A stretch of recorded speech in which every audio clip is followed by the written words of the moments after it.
Today's sermon is absolutely pertinent to everything that's going on around us at this very moment. These are just my 2 cents on it. I think that this is something that all governors that proclaim themselves or infer that they have any belief in Christianity or some denominational association need to hear this. So as you receive this letter, this oration and sermon, I highly suggest that you pass it on to all elected persons and even those in the bureaucracies, because this is for them as much as it is for you. So with that, we shall get on to the sermon itself. It is by Reverend John Allen. Stand alarmed, O ye Americans, an oration upon the beauties of liberty, or the right essentials of the Americans. And again, Reverend John Allen, delivered in the Second Baptist Church, Boston, 3 December 1772, published 1773 with excerpts.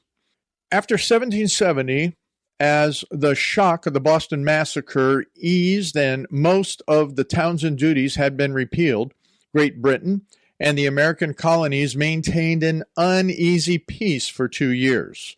That relative tranquility came to an end on June 10th, 1772, when Sons of Liberty boarded and burned the British schooner HMS Gaspee, which was enforcing customs and patrolling for smugglers off Warwick, Rhode Island.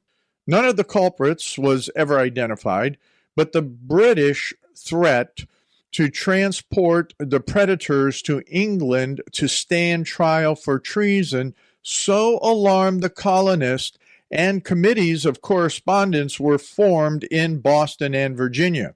The event inspired John Allen, a businessman, teacher, political satirist, and eventually a preacher, to deliver a sermon that became one of the most popular in the colonies, published in numerous editions as an oration on the beauties of liberty or the essential rights of the Americans. In the published editions, Allen included as a dedication a letter to the Earl of Dartmouth, the British Secretary of State for the colonies, who had ordered the royal governor of Rhode Island to identify and arrest the attackers of Gaspee. Quoting the Golden Rule, Allen challenges Dartmouth. Would he, quote, like to have his birthright, liberty, and freedom as an Englishman taken away by his king or by the majesty or both? And would not your lordship immediately say it was tyranny, oppression, and destruction by a despotic power? End quote. In conclusion, he warns that the grave injustices from the Gaspee incident may bring Americans to the brink of armed rebellion. Just my 2 cents in addition to that commentary is that much of the same is occurring by the pirates of techno-oligarchy and the left in relationship to our freedoms, liberties, free speech, and so on, especially our rights of association. So with that, 2 cents is gone. Now, continuing with this dedicated component and then the sermon itself. Dedication.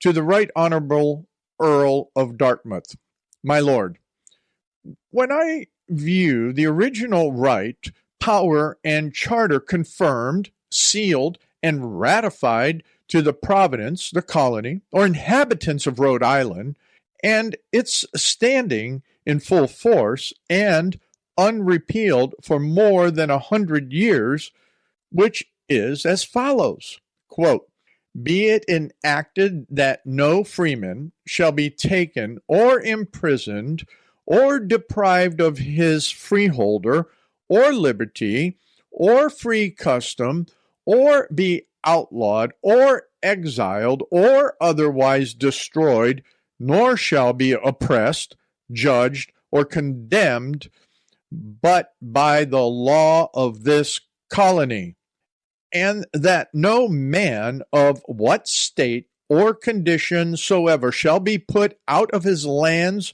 or tenements, nor taken, nor imprisoned, nor disinherited, nor banished, observe this, my Lord, nor any way destroyed or molested without being for it brought to answer by a due course of law of this colony. End quote. Methinks that even your lordship will not blame them if they stand fast in the liberty wherein they were made. I have seen what is said to be an authentic copy of your lordship's letter to the governor of Rhode Island, in which you are such dictations, directions, and positive commands to oppress with tyranny a free people, which is inconsistent with a good man or a Christian to have any concern or agency therein. The law of God directs us to do unto others as we would they do unto us. And knowing that your lordship is well acquainted with the divine oracles, having had the honor to dine with your lordship's seat in Staffordshire, and was, when in England, personally acquainted with Mr. Wright, your lordship's steward, and with the good and pious character your lordship bears. I therefore take this leave as a fellow Christian, as one that loves, as the highest happiness of his existence, the beauties, spirit, and life of Christianity, to ask your lordship how your lordship would like to have his birthright, liberty, and freedom as an Englishman taken away by his king, or by the ministry, or both. Would not your lordship immediately say it was tyranny, oppression, destruction by a despotic power? Would not your lordship be ready to alarm the nation and point out the state upon the brink of destruction? My lord, are not the liberties of the Americans as dear to them as those of Britons? Suppose your lordship had broke the laws of his king and country. Would not your lordship be willing to try by a jury of your peers according to the laws of the land? How would your lordship like to be fettered with irons and dragged 3,000 miles in a hell upon earth? No, but in a hell upon water?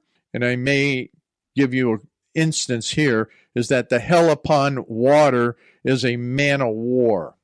But in a hell upon water to take your trial. Is not this contrary to the spirit of the law and the rights of Englishmen? Yet thus you have given direction as the king's agent, or the agent of the ministry, to destroy the rights and laws of the Americans. How your lordship can answer for this agency of injustice before God and man will be very difficult.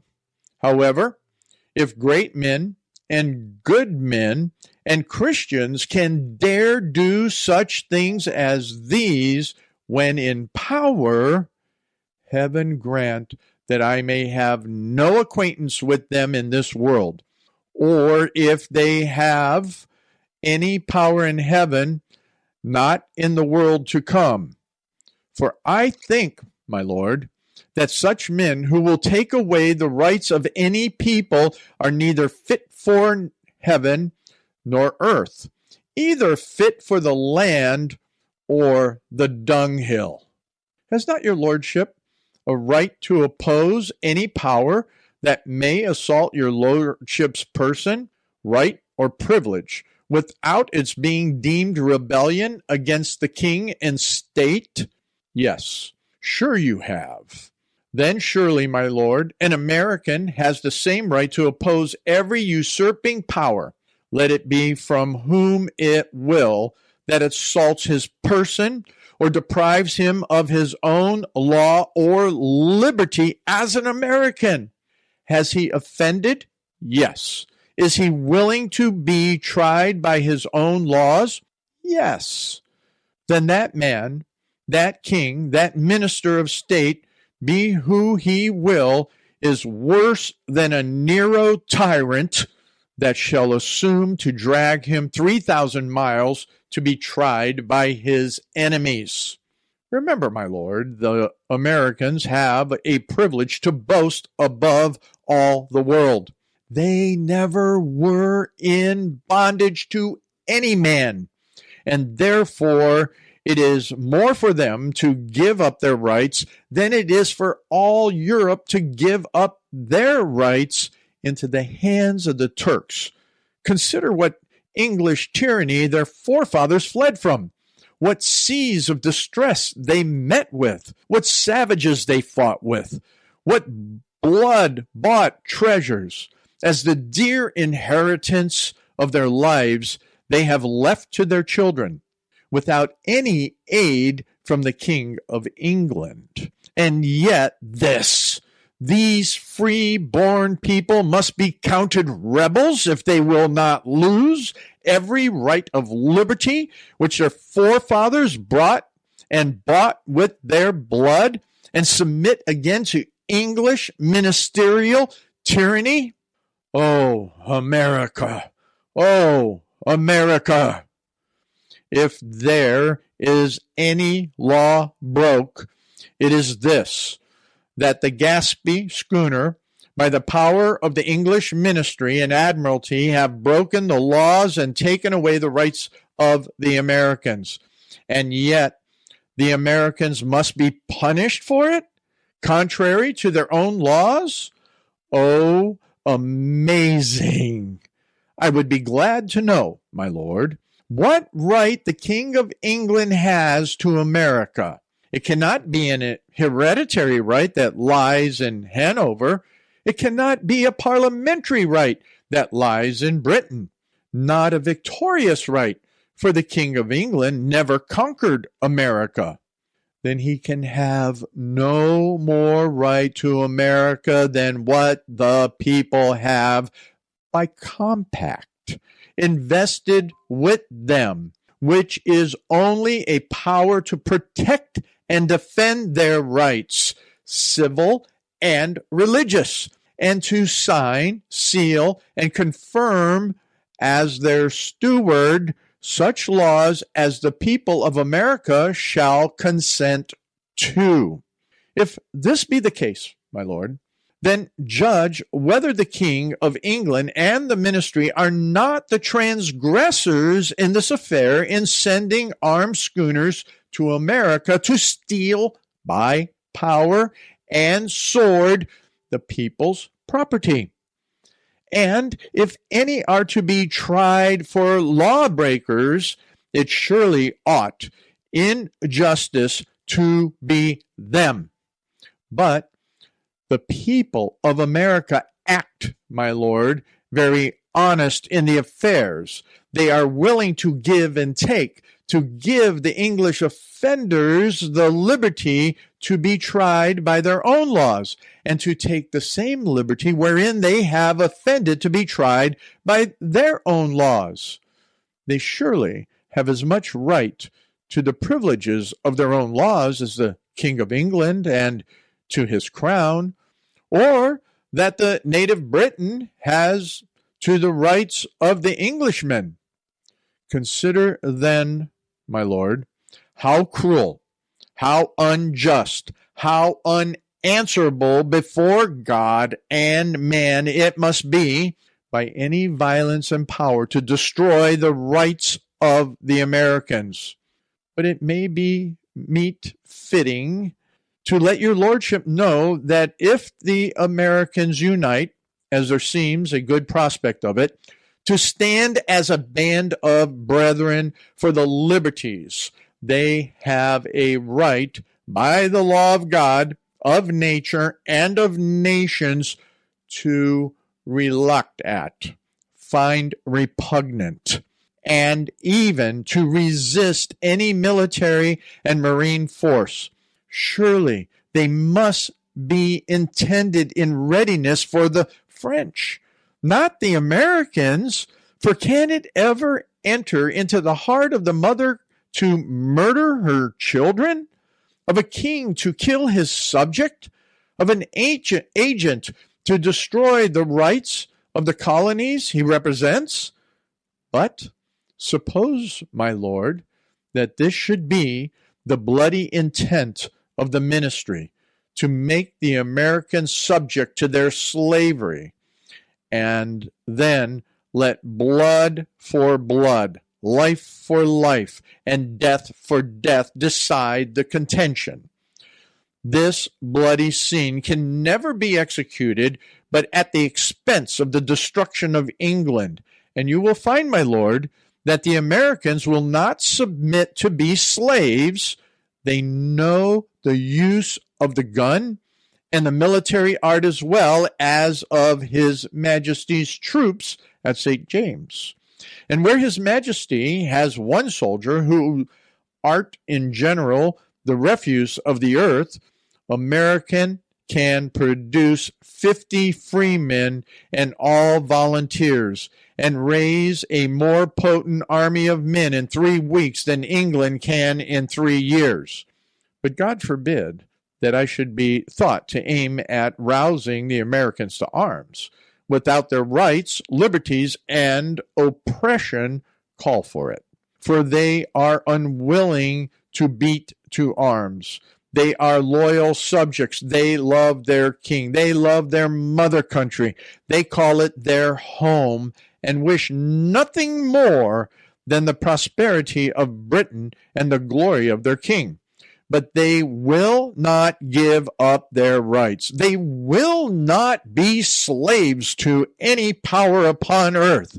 Therefore, my lord, as a peacemaker, as their agent, as their friend, lay their grievance before the king. Let the Americans enjoy their birthright blessings, and Britain her prosperity. Let there be a mutual union between the mother and her children in all the blessings of life, trade, and happiness. Then, my lord, both Britons and Americans will call you blessed.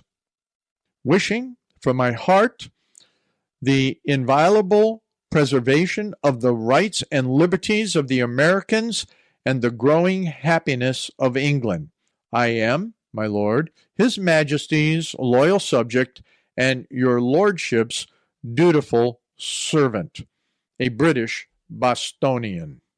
The oration, the sermon, Micah 7:3, that they may do evil with both hands earnestly, the prince asketh, and the judge asketh for a reward, and the great man he uttereth his mischievous desire.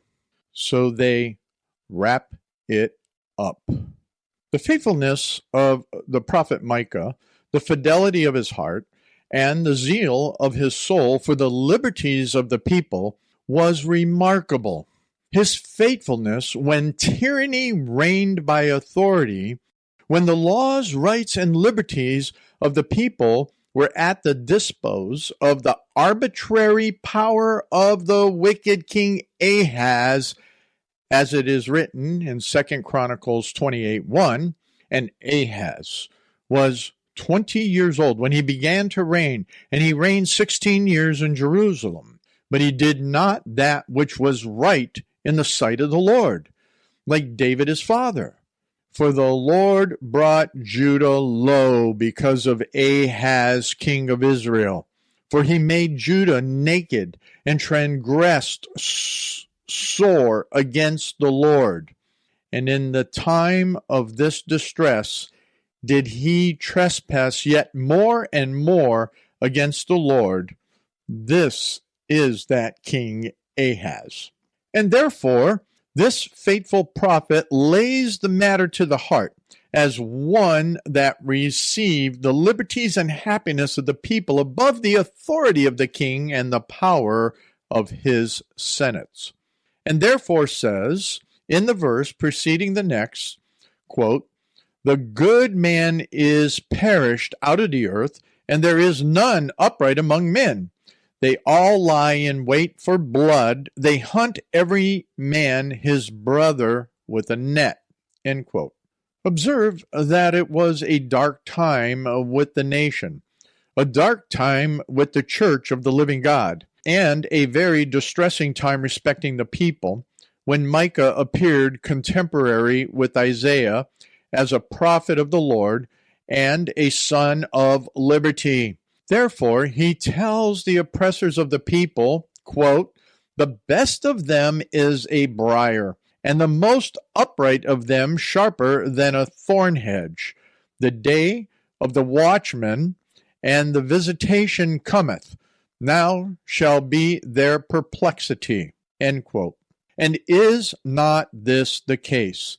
Is not the day of the watchman of America come, who watch for the rights of the people as the sentinel of the land, to defend them from every invasion of power and destruction? Now, their visitation in Providence, Rhode Island, is come to try the watchmen whether they will stand for God and the people or not. Now shall be their perplexity of the ministry, who lie in wait for blood and hunt every man his brother with a net, who utter their mischievous desire, and so they wrap it up. For this faithfulness in King Ahaz and Hezekiah's days, the prophet Micah's name has a singular honor in the annals of heaven above the rest of the prophets in Israel. Jeremiah 17, 18, and 19, because he said, quote, "Hear this, I pray you, ye heads of the house of Jacob and princes of the house of Israel, that abhor judgment and pervert all equity." End quote. Therefore, those saying of the pious prelate of the Church of England, Bishop Burnet, in his history of his own time, are noble, valuable, and great, especially where he says, quote, "There is not anything more certain than this, that kings are made for the people, and not the people for them." End quote. Was not David made a king for the people? Was not Saul? Was not Solomon? Then let not kings think too highly of themselves, for the God of heaven never intended they should be any more than the servants of the people. Therefore, the bishop adds, quote, that perhaps there is no nation under heaven more sensible of this than the English nation, so that if the prince does not govern by this maxim, the people will soon grow very unkind to him. End quote. If this be the case, the King of England may immediately see the reason of all his people's hard speeches and unkindness to him. It is because he has departed, either by inclination or persuasion, from this royal stand, so that if the King of England is not happy, let him thank himself for it. It is not his people's fault. It is his own. For that king is not worthy to reign that does not make the rights of his people the rule of his actions. Knowing this, that he receives all his power and majesty from them, and how can he think that he has any right to rule over them unless he rules in their hearts by inviolably maintaining their rights? But to proceed to the words of the text, that they may do evil with both hands earnestly, The prince asketh, the judge asketh for a reward, and the great man uttereth his mischievous desire. So they wrap it up. Observation, the first. It is the plain that a craving, absolute prince is a great distress to the people. The prince asketh. What does he ask it for? Why? The tall pine tree for masts for his great ships. Well, let him have them, not as his right, no, but as your gift to him. Well, the prince asketh. Well, what does he know? Why? What does he ask for now? Why, that the British streets may be paved with American gold. Well, do not make a word about that. Let him have it, but let it be in the fair way of trade and commerce, not by taxation and oppression. The essence of money lies in what money buys. This England can furnish you with. But the prince asketh? Well, what is it? Will he ever have done asking? What does he ask now? Have patience, and you shall hear. Well, what is it? Why, it's the favor, the responsibility of the government of Rhode Island to hold a court of admiralty, to authorize them to confine suspected persons, guilty or not, and drag them away 3,000 miles to take their trial by a jury of strangers, if not enemies. But the granting of this in some measure depends upon the consent of the governor. But all governors who are worthy the name are such as the scripture describes. Judges 5:9, quoting, "My heart," says one, nay, every American will say the same, quote, "it is toward the governors who offer themselves willingly among the people, to rule by their laws, to defend the rights of the people, to protect their persons, to secure their liberties." And this is, we hear, the happiness, power, and bulwark of Rhode Island government. For its safety lies in this, that the governor of the province and the judges of the Superior Court, the representatives of the people, and General Assembly are solemnly bound by oath to rule, govern, and decide, and determine only by their own laws. If so, they have a right to tell the prince that he asketh, yet he will ask in vain.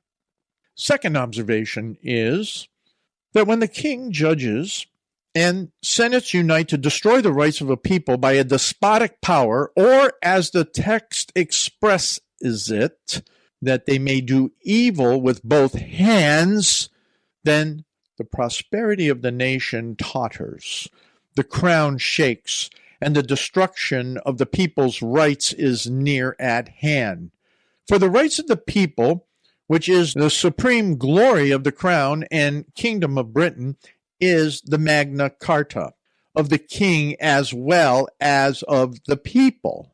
It is as much his privilege as it is his glory to maintain their rights, and he is as much under a law. I mean the law of the rights of the people, as the people are under the oath of allegiance to him. And therefore, whatever power destroys their rights destroys at the same time his rights to reign, or any right to his kingdom, crown, or glory. Nay, his right to the name of king among the people. Observation third. This shows that an arbitrary despotic power in a prince is the ruin of a nation, of the king, of the crown, and of the subjects. Therefore, it is to be feared, abhorred, detested, and destroyed, because the happiness of the king and the prosperity of the people are hereby not only in danger, but upon the brink of destruction. Every age and every history furnishes us with proofs as clear as the light of the morning of the truth of this.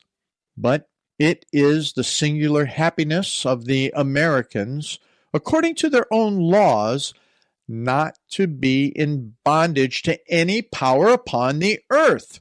The King of England has no power to enact or put in force any law that may oppress them. His very attempting to do it at once destroys his right to reign over them.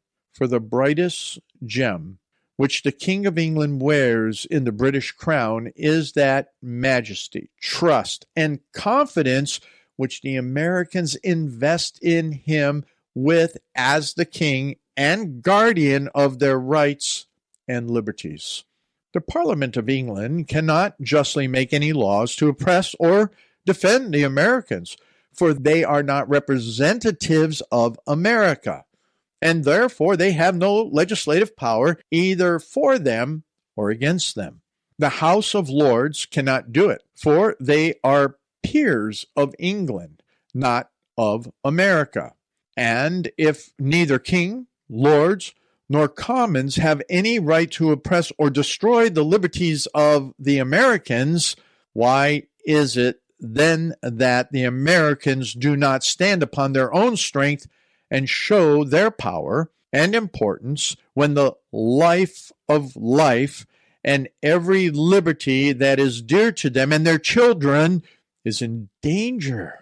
Therefore, let me address you with all the power of affection, with all the pathos of soul, as one who esteems the full possession of the rights of the Americans as the highest blessings of this life.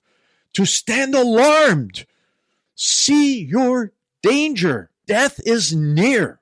Destruction is at the door. Need I speak? Are not your harbors blockaded from you? Your castle secured by captives? Your lives destroyed? Revenues imposed upon you? Taxation laid? Military power oppressing? Your charter violated? Your God's heart not right? Your constitution is declining? Your liberties departing? And not content with this, they now attack the life, the soul, and capital of all your liberties. To choose your judges and make them independent from you for office and support, and erect new courts of admiralty to take away by violence the husband from his family, his wife, his home, his friends, and his all, through a scene less joyful than Plato's horrid kingdom, to be confined and tried for his life by the accusation of a Negro. Has not the voice of your father's blood cried yet loud enough in your ears, in your hearts? These sons of America scorn to be slaves. Have you not hear the voice of blood in your own streets, louder than that which reached to heaven, that cried for vengeance? That was, saith the Lord to Cain, the voice of thy brother's blood, of only one, but this of many brethren. Therefore, if there be any vein, any nerve, any soul, any life or spirit of liberty in the sons of America, show your love for it. Guard your freedom, prevent your chains, stand up as one man for your liberty, for none but those who set a just value upon this blessing are worthy the enjoyment of it. Which leads me to the fifth observation, which is that it is not rebellion. I declare it before God. the congregation in all the world, and I would be glad if it reached the ears of every Briton and every American, that it is no rebellion to oppose any king, ministry, or governor that destroys by any violence or authority whatever the rights of the people. Shall a man be deemed a rebel that supports his own rights? It is the first law of nature, and must be a rebel to God, to the laws of nature, and his own conscience, who will not do it. A right to the blessing of freedom we do not receive from kings, but from heaven, as the breath of life and essence of our existence. And shall we not preserve it and the beauty of our being? Do not the birds of the air expand their wings, the fish of the sea their fins, and the worm of the earth turn again when it is trod upon? And shall it be deemed rebellion? Heaven forbid it. Shall Naboth, disputing with King Ahab respecting his vineyard, be deemed rebellion? Or the people sending home their governor in irons some years ago be deemed rebellion? It is no more rebellion than it is to breathe. Sixth, to observe that when the rights and liberties of the people are destroyed, it is commonly by the mischievous design of some great man. The text says, "The great man uttereth his mischievous desires." But who is this great man is? Who is he? We do not certainly know, but many shrewdly guess. But whether Lord Bute, Duke of Grafton, or Lord Hillsborough is not so material. But the mischievous design is what we fear, is what we feel. If they instill in the king's mind a divine right of authority to command his subjects, this is mischievous.